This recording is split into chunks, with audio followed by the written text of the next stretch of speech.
ఏమండి సబ్స్క్రైబ్ చేసుకోవచ్చు కదా. హాయ్ హలో అందరికీ, this is Shirisha. Welcome to our channel PSC Telugu family. ఈరోజు కొత్త వ్లాగ్ అయితే మీ ముందుకు వచ్చాను. ఇది అప్పటికప్పుడు డిసైడ్ అయిన గ్యాదరింగ్. ఈ గ్యాదరింగ్ జరగడం జస్ట్ 1 day ముందు మనీ ఫోన్ చేసి ఇట్లా గ్యాదరింగ్ చేసుకుందాం, క్యాంప్ ఫైర్ చేసుకుందాం అన్నాడు.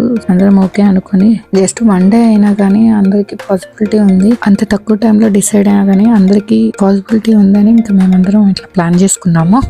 సో నెక్స్ట్ డే బయలుదేరి అరౌండ్ ఆఫ్టర్నూన్ అట్లా బయలుదేరి మనీ వాళ్ళ ఇంటికి రీచ్ అయ్యాము. రీచ్ అయిన తర్వాత అప్పటికే వాళ్ళంతా ప్రిపేర్ చేశారు. సో అట్లా క్యాంప్ ఫైర్ కావాల్సినవి రెడీ చేసుకున్నాక స్టార్ట్ అయ్యాం. ఇది వాళ్ళ ఇంటికాడ నుంచి అరౌండ్ మరి ఇంకో 15 kilometers ఫారెస్ట్ లో ఉండిద్ది. ఈ క్యాంప్ ఫైర్ ప్లేస్ కూడా ఫారెస్ట్ డిపార్ట్మెంట్ ది. వాళ్ళు ఆన్లైన్ లో చూసి మేము రిజర్వ్ చేసుకున్నాం. అరౌండ్ హోల్ డే కి 25 euros, అంటే మన ఇండియన్ కరెన్సీలో 2200 to 2300. దీనికి limited number of people allow, around ఒక 25 members. హోల్ డే అంతా మనం అక్కడ క్యాంప్